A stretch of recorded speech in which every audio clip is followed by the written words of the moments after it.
여러분, 조선시대에도 요즘처럼 금수저라는 말이 있었을까요? 아마 없었겠지요. 하지만 오늘 이야기의 주인공, 정태화만큼은 진짜 금수저 중에 금수저였답니다. 무려 영의정을 지낸 집안의 5대 손이었으니까요. 태화는 15살 무렵부터 동네에서 소문이 자자했습니다. 저 양반댁 도련님 봤어? 얼굴이 옥동자처럼 어찌 저리도 반반할까? 어디 그것뿐이요? 글 읽는 솜씨가 어찌나 뛰어난지 훈장님께서 그 아이는 장차 나라의 기둥이 될 것이라 하시더구만. 하지만 정작 태화는 이런 칭찬을 들어도 기쁘지 않았습니다. 왜냐고요? 아버지 때문이었지요.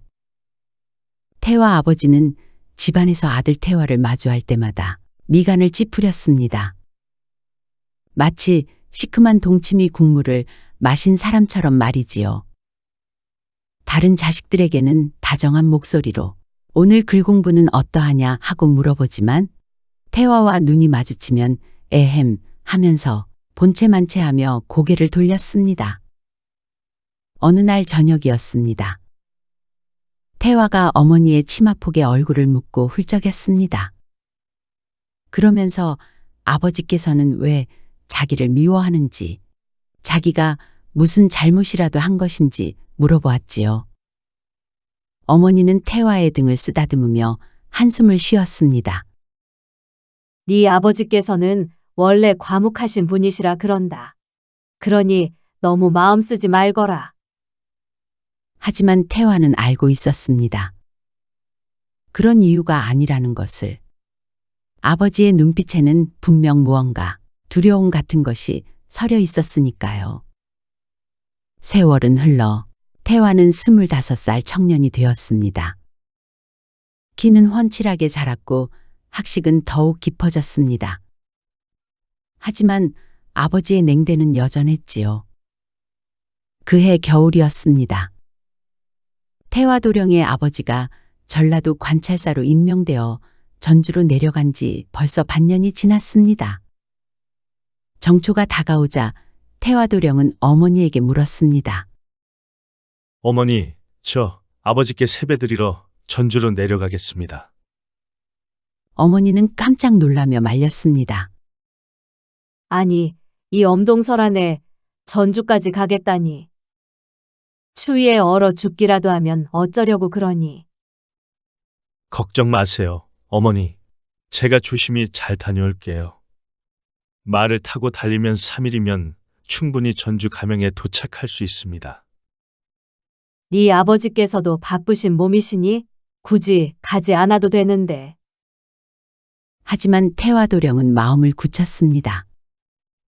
아버지께서는 자기를 늘 냉대했지만 그래도 자식으로서 해야 할 도리를 다 할 거라고 말입니다. 태화도령은 결국 길을 나섰습니다. 한겨울 찬바람이 매서웠지요. 그는 말에 올라타 옷깃을 여미며 중얼거렸습니다. 이번에는 이번 한 번이라도 아버지께서 나를 반갑게 맞아주셨으면 좋으련만. 이틀을 달려 삼리에 도착했을 때는 해가 뉘엿뉘엿 넘어가고 있었습니다. 객주를 찾아야 하는데. 태화도령은 어렵지 않게 마을에서 가장 큰 기와집으로 된 객주집을 찾았습니다. 주인장, 방 하나 주시구려. 아이고 나으리, 어서 오십시오. 태화도령은 좋은 방으로 안내받았고 이내 푸짐한 저녁상이 방으로 들어왔습니다. 천천히 만나게 드십시오. 흰 쌀밥에 따끈한 국, 갖은 나물과 생선구이까지 푸짐하게 차려진 상이었습니다. 배가 고파 열심히 먹었지만 혼자 다 먹기에는 양이 많았습니다. 태화도령은 식사를 마치고 뒷간에 다녀오기 위해 방을 나섰습니다. 그런데 가는 길에 마당에서 객주 주인과 마주쳤지요. 아, 나으리. 식사는 입에 맞으셨습니까요? 그럼 아주 잘 먹었어. 아이고, 다행입니다요. 그럼 상을 물리겠습니다. 그러시구려. 태화도령은 뒷간으로 향했고 객주 주인은 방으로 향했습니다. 잠시 후 객주 주인이 방문을 열었더니 누군가가 있는 것이었습니다. 어? 주인의 눈이 휘둥그레졌습니다. 밥상 앞에 누더기를 걸친 거지 소년이 웅크리고 앉아 남은 밥과 반찬들을 손으로 움켜쥐고 급하게 입에 넣고 있었던 것입니다. 야, 이놈! 지금 뭐 하는 짓이냐? 주인이 버럭 소리를 지르자 거지가 깜짝 놀라 고개를 들었습니다. 얼굴은 때가 묻어 새까맣고 머리는 헝클어져 있었지요. 나이는 10대살이나 되어 보였습니다. 저 너무 배가 고파서. 거지 소년의 목소리는 가늘게 떨렸습니다. 배가 고프면 빌어먹을 것이지. 손님 방에 몰래 들어와 도둑질을 하냐? 일어서거라. 당장 관가에 넘겨야겠다. 주인이 거지 소년의 멱살을 잡으려는 순간 태화도령이 방으로 돌아왔습니다. 대체 무슨 일이요? 아이고, 나으리. 죄송합니다요. 이 거지놈이 나으리 방에 몰래 들어와 음식을 훔쳐먹고 있어가지고 제가 당장 관가에 넘기겠습니다요. 태화도령은 거지 소년을 바라보았습니다. 소년은 두려움에 떨고 있었지만 여전히 손에는 밥알을 움켜쥐고 있었습니다. 얼마나 허겁지겁 먹었던지 입가에도 음식을 먹은 흔적이 잔뜩 묻어 있었지요. 그 모습을 보니 그저 안쓰러운 마음이 앞섰습니다. 얼마나 배가 고팠으면. 주인장, 이 아이는 내가 처리하겠어. 예? 나으리께서요? 그렇소. 관가에 넘길 것까지는 없을 듯 하구만. 내 음식을 먹은 것인데 내가 처리하면 되지 않겠소? 객주 주인은 어리둥절한 표정을 지었지만 손님의 말을 거역할 수는 없었습니다. 그러시다면야, 뭐. 주인이 나가고 방에는 태화와 거지 소년만 남았습니다.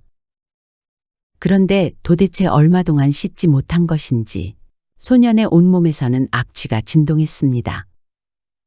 땀과 먼지 그리고 오물이 뒤섞인 지독한 냄새 때문에 눈이 화끈거릴 정도였지요.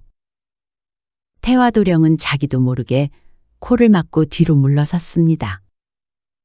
거지 소년은 그의 표정을 보고 몸을 더욱 움츠렸습니다.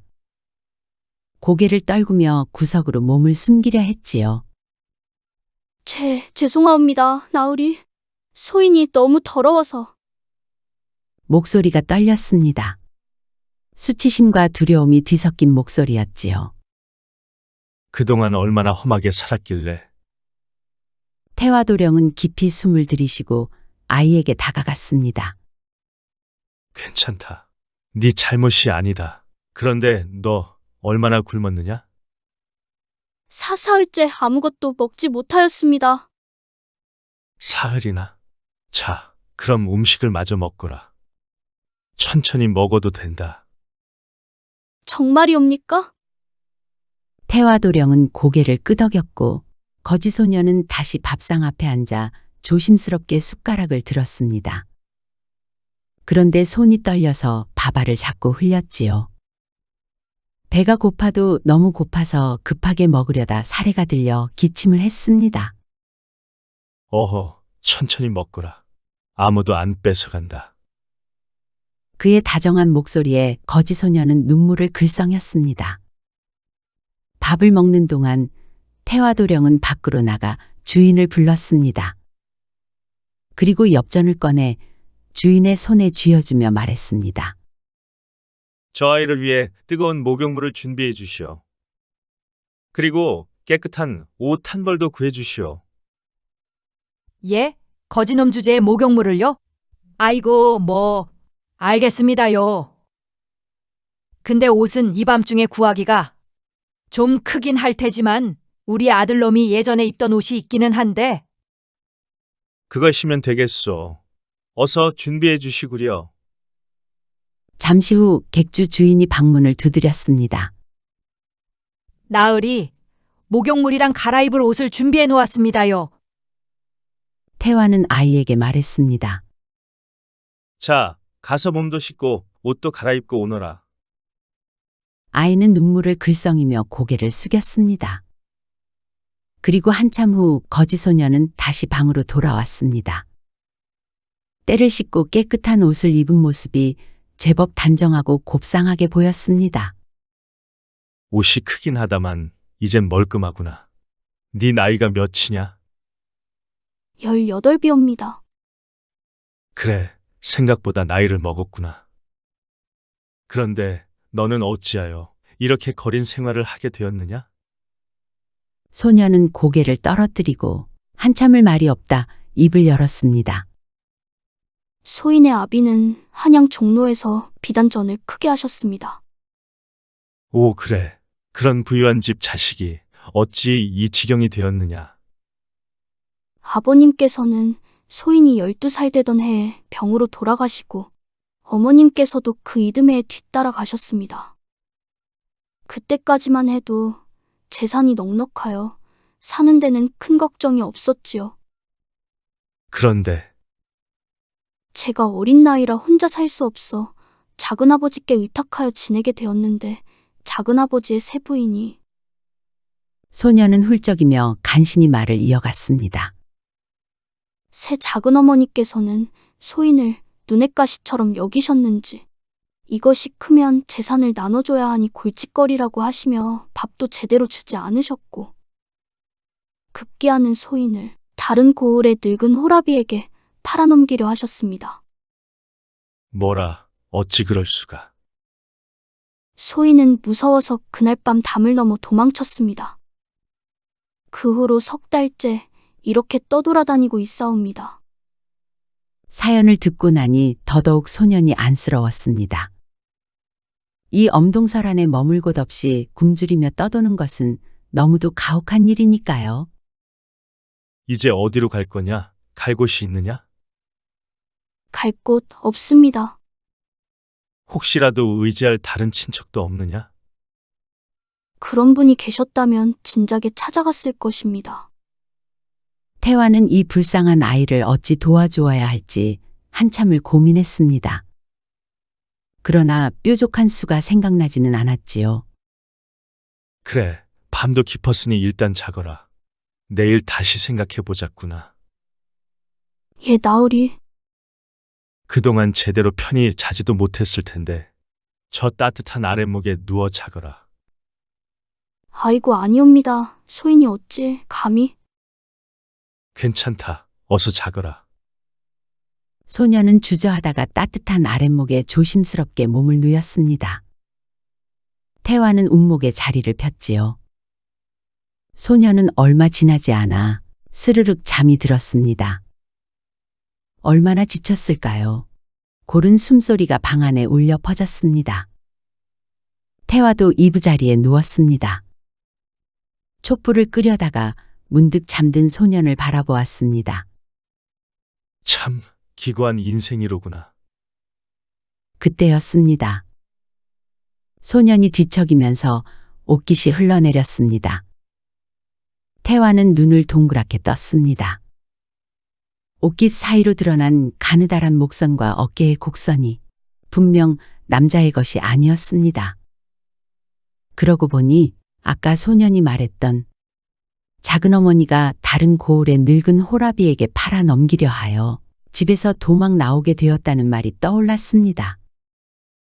아니, 설마 여인이었단 말인가?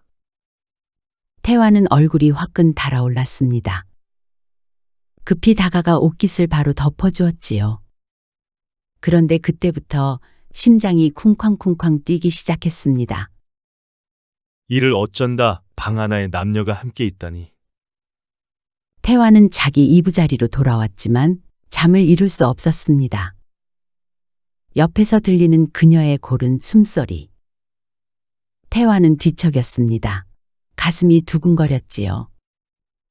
25 혈기왕성한 청년이 방 하나에 젊은 여인과 단둘이 있으니 말입니다. 태화는 마음을 가라앉히려 애썼습니다. 하지만 욕정은 쉽게 가라앉지 않았지요. 결국 태화는 조심스럽게 소녀를 향해 손을 뻗어 손을 잡아보았습니다. 소녀가 깜짝 놀라 눈을 떴습니다. 나으리? 소녀는 태화의 의도를 단번에 알아챘습니다. 그래서 나지막히 물었습니다. 나으리께서 소녀를 거두어 주실 것이옵니까? 뭐라? 제 이름은 소월이입니다. 소녀가 나으리께 몸을 허락한다면 나으리께서는 소녀를 평생 거두어 주실 수 있으십니까? 태화는 깜짝 놀랐습니다. 소녀가 조건을 건 것이지요. 그래, 네가 그러길 원한다면 그렇게 하마. 좋습니다, 나으리.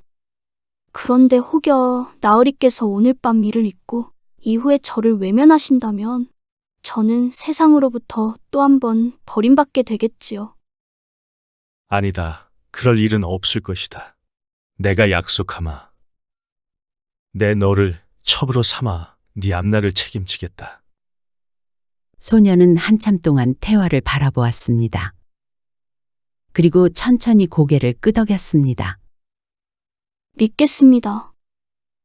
그날 밤 그렇게 두 사람은 합궁했습니다. 다음 날 아침이 되었습니다. 태화는 일찍 일어나 짐을 챙겼지요. 소월이는 조심스럽게 물었습니다. 나으리 어디 가십니까? 아버지께 세배를 드리러 가야 한다. 그럼 저는 태화는 소월이의 손을 꼭 잡았습니다. 걱정 말거라. 어젯밤 한 약속은 잊지 않았다. 아버지를 뵙고 돌아가는 길에 반드시 너를 데리러 오마. 참말이옵니까? 내 목숨을 걸고 약속하노라. 그러고는 객주 주인을 불러 돈을 내어주며 말했습니다. 이 돈으로 저 사람을 잘 먹이고 잘 재워주시오. 며칠 안에 내가 다시 올 것이오.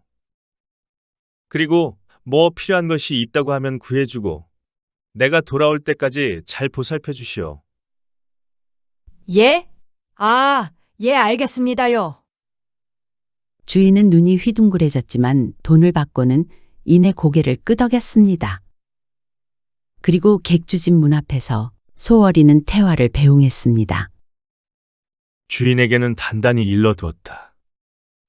몸조리 잘하고 있거라. 내 반드시 돌아오마. 나리의 은혜는 이 목숨이 다하는 날까지 잊지 않겠습니다.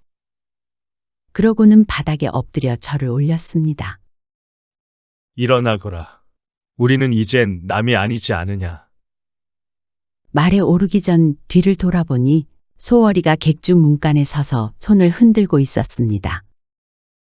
반드시 약속을 지키리라. 태화는 마음속으로 다짐하며 말을 달렸습니다. 그리고 반나절 만에 아버지가 계시는 전주 가명에 도착했습니다. 소자, 아버지께 세배 인사를 드리러 왔습니다.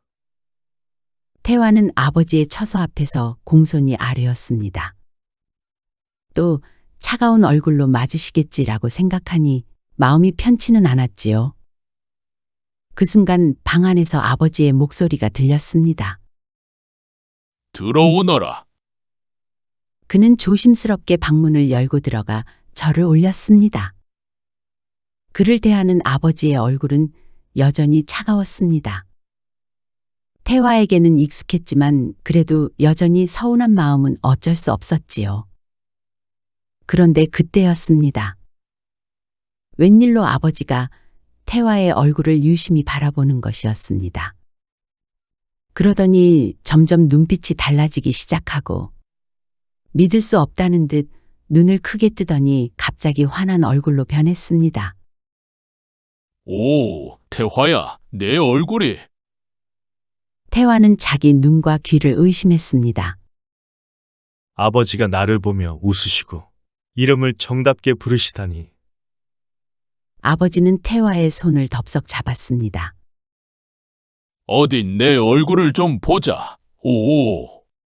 아니, 이게 어찌된 일이냐?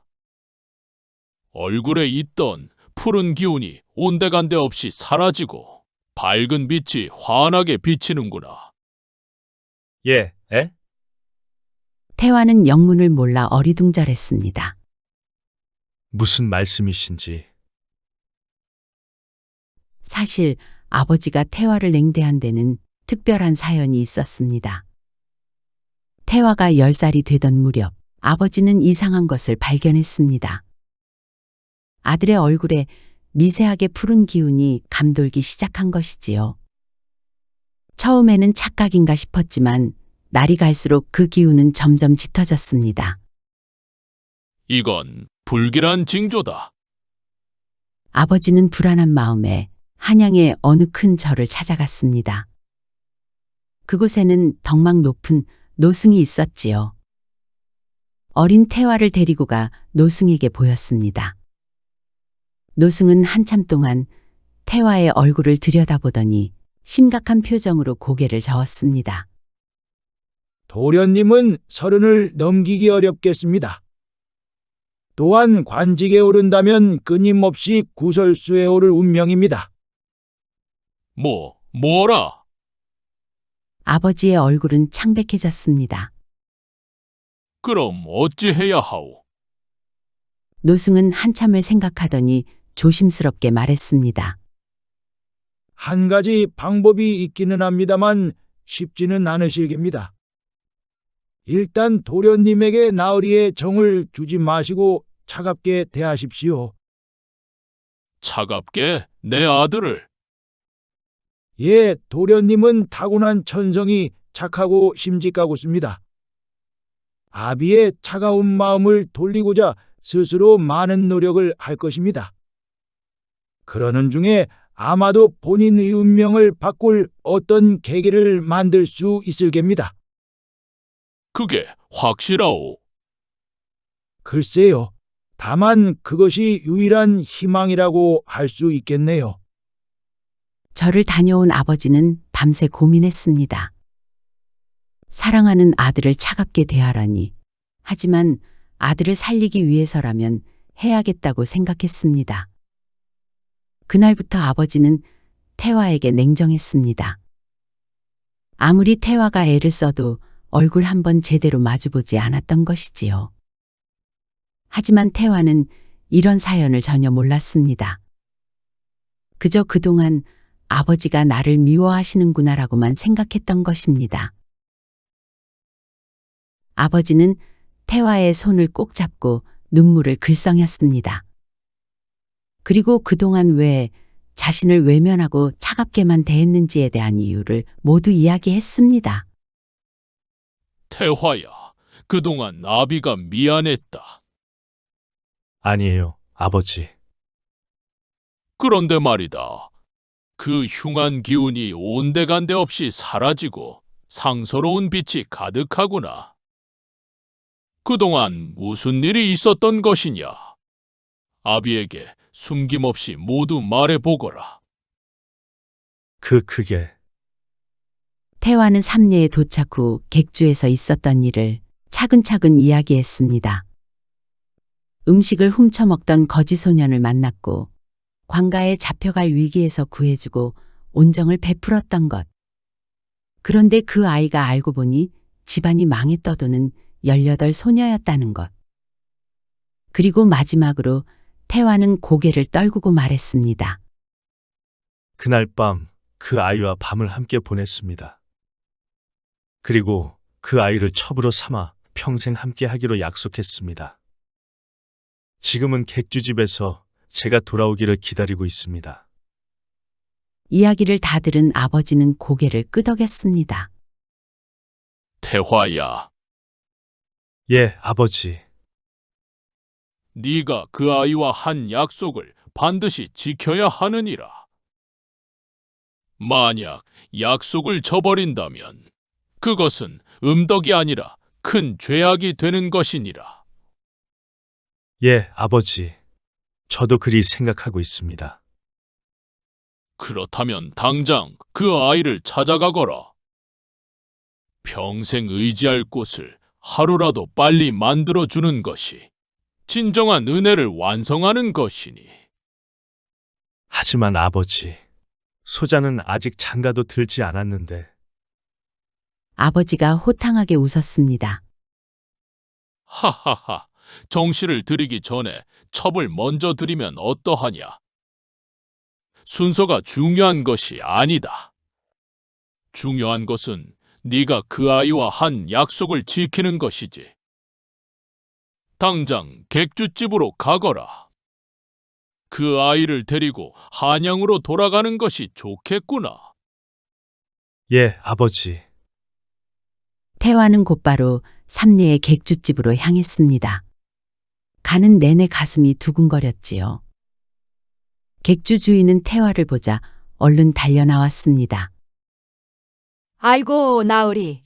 오셨습니까요? 그 사람은 잘 있는가? 아, 예. 나으리께서 분부하신 대로 잘 먹이고 편히 지내도록 했습지요. 태화는 방으로 들어갔습니다. 소월이는 단정하고 흐트러짐 없이 앉아 있었습니다. 그리고 태화를 보자 그녀의 눈에 눈물이 가득 고였습니다. 나으리 정말 오셨군요. 약속하지 않았느냐? 내 반드시 돌아온다고. 태화는 살포시 소월이의 손을 잡았습니다. 이젠 나와 함께 한양으로 가자. 앞으로 나와 평생 함께 지낼 곳으로. 예, 나으리. 태화와 소월이는 함께 한양으로 향했습니다. 그해 봄 태화는 소월이를 정식으로 소실 삼았고 소월이는 오랜 시련 끝에 드디어 따뜻한 봄을 맞이했지요. 그런데 신기하고 재미있는 것은 그 이후로 태화의 인생이 술술 풀리기 시작했다는 점입니다. 일단 과거에 급제했습니다. 그것도 장원급제로 말이지요. 마을 잔치가 벌어졌고 아버지는 태화를 끌어안고 기뻐했지요. 내 아들이 장원급제라니. 벼슬에 오르자 벼슬이 쭉쭉 빠르게 높아졌습니다. 35살이 되던 해에는 충청도 관찰사가 되었습니다. 아버지보다 더 빨리 오른 것이지요. 47에는 우의정에 올랐습니다. 그리고 49, 그는 드디어 영의정에 올랐습니다. 조선의 최고 벼슬자리였지요. 여러분, 오늘 이야기 어떠셨습니까? 거지 소년에게, 아니 거지 소녀에게 베풀었던 작은 온정이 결국 정태와 자신의 운명을 송두리째 바꿔놓았습니다. 얼굴에 서려있던 흉한 기운이 사라지고 장원급제에 영의정까지 오르는 영화를 누렸으니 말입니다. 옛 어른들은 말씀하셨습니다. 덕을 쌓으면 하늘이 알아본다. 태화가 소월이를 구해준 것은 그저 불쌍한 마음에서 시작되었지만 그 선한 마음씨가 결국 자신의 삶까지 바꿔놓은 것입니다. 여러분도 혹시 주변에 어려움을 겪는 이웃이 있다면 따뜻한 손길을 내밀어 보시는 건 어떨까요? 작은 친절이 어쩌면 여러분의 인생에도 큰 복으로 돌아올지 모르니까요.